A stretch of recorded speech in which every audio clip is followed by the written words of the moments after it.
Alors, comme l'indique le programme et au moment où je vous parle, on est très très heureux, enfin les organisateurs sont évidemment très heureux d'avoir aujourd'hui avec nous la présence de François de Rugy, l'ancien ministre d'État, ministre de la Transition écologique et solidaire. J'imagine, monsieur le ministre, que vous avez entendu beaucoup de choses qui vous parlaient, qui vous ont parlé, sur lesquelles peut-être vous avez envie de réagir et puis de nous partager le regard qui est le vôtre d'expert, à la fois comme ancien élu, aussi local évidemment, comme ministre, enfin voilà. Je ne sais pas quel est l'endroit qui vous sied le mieux, peut-être au pupitre, vous serez, voilà. Merci, on peut vous applaudir et vous remercier de votre présence qui nous honore aujourd'hui pour, j'allais dire, une page blanche et une libre parole pendant le temps qui vous sera nécessaire. Merci à vous. Merci beaucoup. Bonjour à toutes et à tous. D'abord, je me permets de relever une petite erreur dans la présentation. Je n'étais pas ministre des Transports de la ville de Nantes, mais il n'y a pas encore de ministre dans les villes, mais j'en ai été l'adjoint au maire, en effet, pendant 7 ans, en charge de cette politique, avec la communauté urbaine de Nantes aussi, et ça a été une expérience extrêmement riche pour moi, même si ça fait quelques années. Et j'ai toujours un pied dans les collectivités locales, puisque je suis conseiller régional depuis 2 ans à la région des Pays de la Loire et membre de la commission transport, donc toujours sur ces sujets. Oui, par rapport à cette thématique des territoires en transition, alors j'ai vu que vous aviez mis le S entre parenthèses, comme s'il y avait une forme d'hésitation ou d'ouverture. Quand j'étais ministre de la transition écologique et solidaire, le Premier ministre de l'époque, Édouard Philippe, disait parfois « Monsieur le ministre des Transitions ». Et donc, au bout d'un moment, je lui avais dit « ça suffit ». Déjà, moi, j'étais contre ce nom et je souhaitais que ça s'appelle ministre de l'écologie parce que c'était plus simple à retenir. Je lui avais dit « si ça continue, tu vas dire que je suis un ministre en transition ». Et donc, je pense qu'au-delà de la plaisanterie, c'est vrai que l'expression « transition », au singulier peut-être, est assez juste par rapport aux défis écologiques, défis au pluriel, mais peut-être un parmi les défis écologiques, il y en a un qui est plus lourd que les autres, c'est le défi du climat. Nous sommes en effet dans une période de transition. Et dans une période de transition que l'on subit, pour une part, il faut bien le dire, les effets du réchauffement climatique se font déjà sentir. Et ce n'est pas simplement, évidemment, la météo au jour le jour qui nous le fait sentir, mais la réalité des chiffres présentés par les météorologues, par les experts du GIEC, partout dans le monde, et y compris en France, et y compris en France métropolitaine, évidemment, pas un seul des territoires de France, et donc pas un seul des niveaux de collectivité n'échappe à cette réalité. Et nous sommes, espérons-le également, en transition choisie. En tout cas, on essaye d'organiser, et là aussi, quel que soit le niveau de responsabilité, que ce soit au niveau national, ou même européen, mondial, ou au niveau local, des collectivités locales, à organiser, à vouloir agir pour organiser cette transition d'un monde où on use et abuse des énergies fossiles et de tout ce qui contribue à émettre des gaz à effet de serre. Les énergies fossiles sont quand même la première source. Et ne l'oublions pas, même si nous avons une production d'électricité en France qui est décarbonée, heureusement, massivement décarbonée, on a une consommation d'énergie au global qui, elle, est encore massivement émettrice de gaz à effet de serre puisqu'elle est massivement d'origine fossile, pétrole, gaz et même encore un peu charbon. Charbon même pour produire de l'électricité, aujourd'hui symboliquement on peut le dire dans 3 centrales, mais charbon dans l'industrie. N'oublions jamais qu'il y a encore du charbon qui est utilisé en France dans beaucoup d'industries et que parmi les nombreux défis à relever, la décarbonation de l'industrie n'est pas forcément le plus simple. Après, une fois qu'on admet ce constat, et je crois qu'heureusement il est aujourd'hui largement partagé, moi je pense que la question n'est plus du tout celle de la prise de conscience. Mon prédécesseur, avant que je devienne ministre de l'écologie, pensait qu'il fallait beaucoup agir sur les consciences, la prise de conscience, dans une démarche peut-être même presque un peu messianique. Et moi, je considérais que le défi, et je considère qu'aujourd'hui, le défi, c'est le passage à l'action. Parce que la prise de conscience est là, elle est largement partagée. Le passage à l'action se fait dans plein de domaines, sous plein de formes, et vous en avez donné des exemples tout au long de la journée. Et en même temps, il n'est pas encore à l'échelle. On sent bien que ça reste du stade de l'initiative, ça reste du stade des premières marches, de la trajectoire que l'on amorce. mais pas du passage à grande échelle dans cette transition énergétique, dans cette transition écologique sur la question du climat.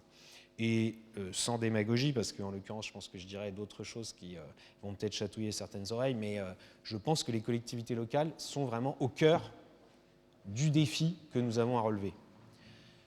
Pas évidemment le seul niveau d'action, et il ne faudrait pas que ça le devienne d'ailleurs, parce que ce serait une erreur de considérer par exemple que l'État n'a plus de rôle à jouer, bien au contraire, mais l'État aurait aussi tort de considérer que tout relève de sa compétence. Les collectivités locales, avec les différents niveaux, ont des compétences. Des compétences. Je ne parle même pas de « elles devraient en avoir d'autres ». Celles qu'elles ont sont de formidables leviers d'action par rapport aux défis climatiques. On en a parlé, plein d'exemples. Bien sûr, les transports, avec les différents niveaux de compétences, les routes, la question du déploiement de bornes de recharge pour les véhicules électriques, mais si on va plus largement, les bâtiments publics, c'est un énorme chantier de rénovation énergétique, d'efficacité énergétique, de sobriété énergétique, même aussi parfois de capacité à produire notamment de l'électricité renouvelable. C'est évidemment aussi tous les sujets eau, assainissement qui sont pas directement, eux ne relèvent pas directement de l'enjeu de l'énergie, mais en revanche, ils sont directement impliqués dans l'adaptation au réchauffement climatique. C'est aussi, je pense que c'est toujours bon de le rappeler, moi qui ai été ministre, je pense que l'action nationale et de l'État est extrêmement importante, mais la perception des réalités différentes selon les territoires, c'est dans les collectivités locales qu'on a le mieux. Après, sur cette question du changement d'échelle, comment y arriver et qu'est-ce qui peut être le plus efficace? Je ne vais pas donner ici un cours sur le sujet et j'en serais bien incapable, mais moi j'ai envie d'appuyer sur deux notions qui me paraissent extrêmement importantes pour relever ce défi du climat et on peut dire aussi énergie-climat.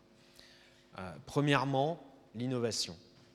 Et on en a vu des exemples d'innovation portée sur les territoires, parfois soutenue par les collectivités locales, soutenue financièrement, soutenue aussi par les nouveaux marchés, les nouveaux usages qui peuvent être passés. J'y crois profondément et je me permets d'insister parce que je suis un peu inquiet d'entendre des discours sur l'écologie qui tendraient à faire croire que c'est par le retour à des pratiques passées. Ah, si on revenait à l'agriculture de nos grands-parents, il y aurait moins de problèmes. C'était mieux avant, les machines à laver duraient plus longtemps autrefois. Dans tout ça, il peut y avoir une part de vrai, évidemment. Mais quand on regarde la réalité sérieusement, on sait que ce n'est pas vrai. Moi, d'ailleurs, les gens qui disent c'était mieux avant, je leur demande souvent, mais d'abord, qu'est-ce qui était mieux et c'était quand avant? Là, en général, les réponses sont assez floues quand il y en a. C'est un mythe, évidemment. Alors, les mythes, parfois, sont puissants, hein, mais c'est un mythe. Donc, il ne faut pas se tourner vers le passé. D'ailleurs, si on se tourne vers le passé, on risque quand même pas de faire beaucoup d'écologie, parce que par le passé, on n'en a pas fait beaucoup. La question du climat, on ne s'en est pas préoccupé pendant plusieurs décennies, même quand on savait que c'était une réalité. Mais avant, on n'en avait pas conscience. Il y a encore 40 ans, on en avait assez peu conscience et ce n'était pas dans le débat public et ce n'était pas évidemment dans les objectifs de politique publique. Donc ce n'est pas en regardant vers le passé. Et puis en plus, si on veut à la fois relever ce défi du climat et maintenir notre niveau de vie, notre confort de vie, et je crois que les élus locaux qui sont au contact des citoyens au quotidien le savent, les citoyens, et on les comprend, n'ont pas envie, à part peut-être quelques individualités à titre personnel, mais n'ont pas envie d'abandonner un certain niveau de vie, un certain confort de vie, eh bien il faut inventer des solutions nouvelles. Ça passe par la technologie, c'est évident, mais ça passe aussi par les modes d'organisation. Et ça fait la transition avec l'autre point qui me paraît extrêmement important, qui est celui du financement. Et entre les deux, d'ailleurs, et c'est particulièrement, je pense, à l'échelle des collectivités locales, il y a la question des normes. Je fais une petite parenthèse sur les normes.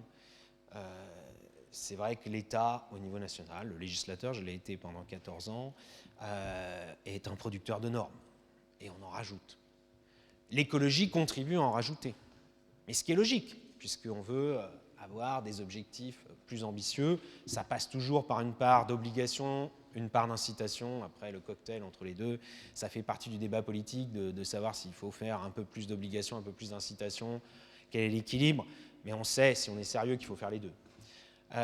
Mais il y a aussi des normes, et ça, là, on devrait s'y atteler avec beaucoup de détermination, des normes qui datent d'avant la période où on voulait faire de l'écologie et qui sont des freins au développement des innovations écologiques.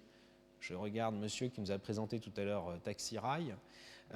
Moi, je me souviens, quand j'étais adjoint au maire de Nantes et vice-président de la communauté urbaine en charge des transports, on voulait, et on a réussi à développer, avec la région des Pays de la Loire, le tram-train Nantes-Châteaubriand.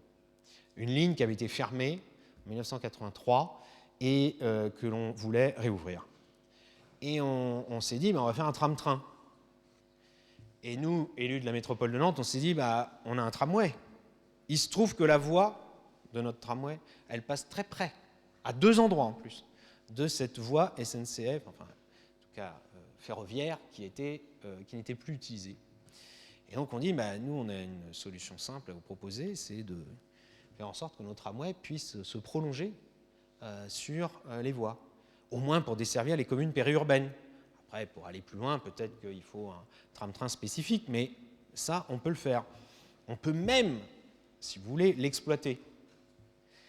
Et là, c'est là que les ennuis ont commencé, parce que l'État nous a dit « Ah, mais non, vous êtes dans le réseau ferré national. » On a dit « Ah bon, on est dans le réseau ferré national, mais on n'a jamais vu un train.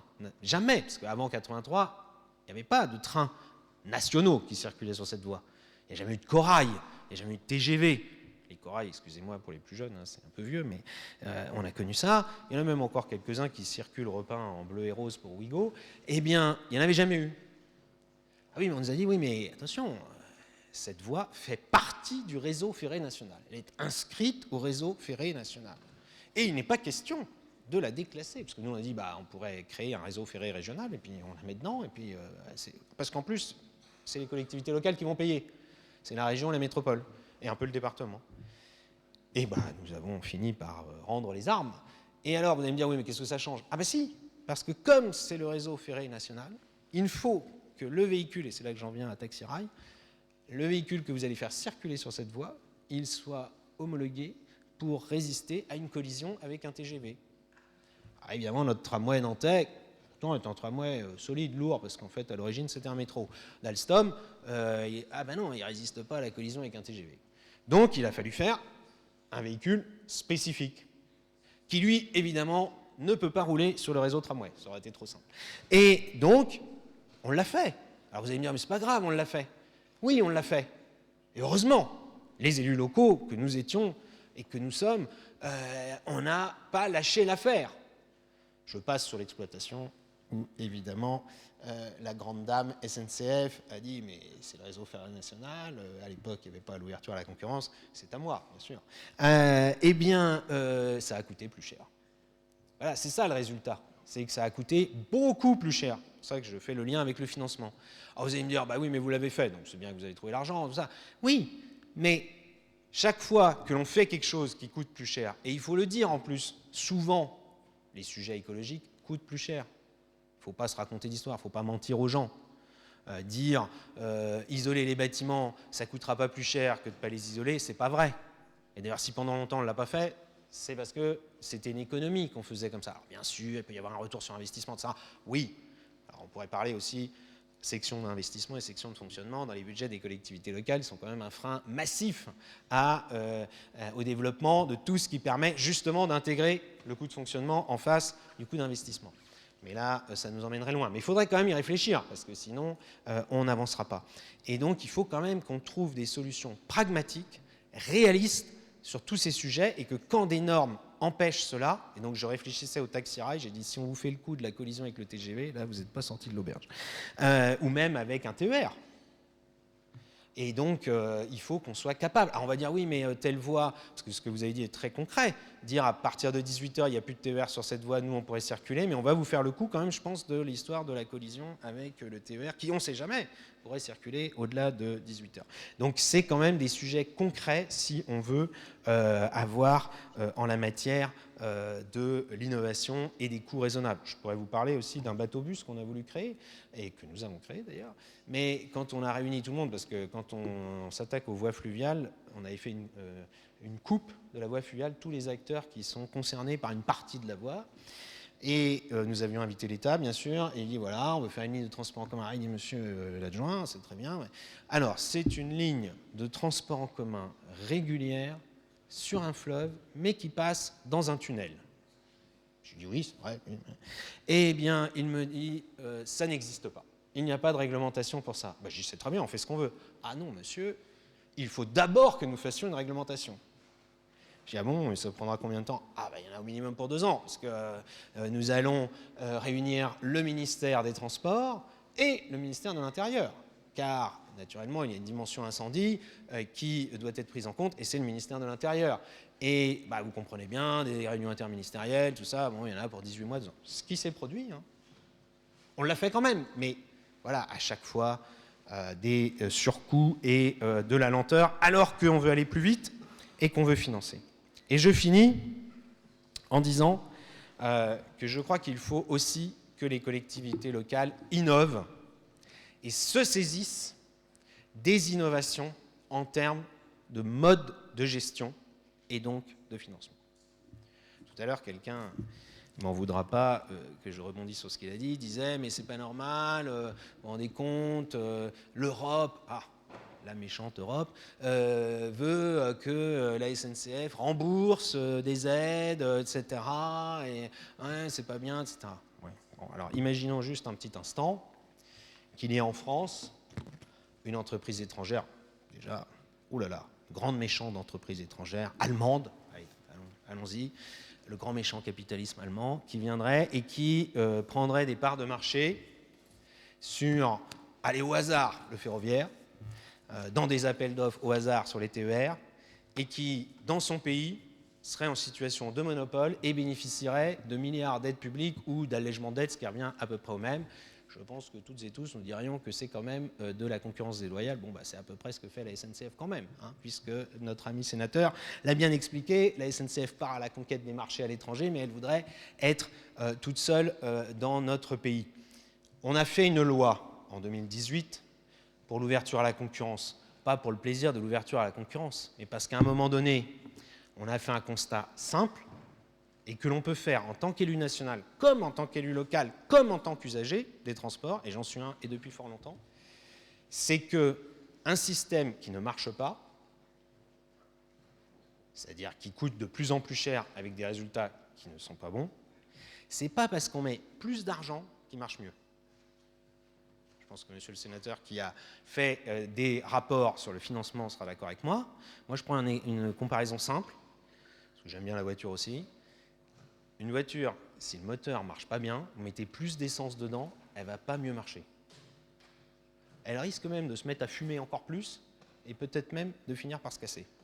Donc, il faut quand même d'abord changer un peu l'organisation, c'est ce que nous avons essayé de faire, tout en laissant la main aux collectivités locales, bien sûr, sur les compétences locales. Les TER, il faut être concret. Si on veut développer l'offre, le transfert modal, etc., l'usage des transports en commun, il faut qu'il y en ait plus sans qu'il y ait une inflation permanente des coûts.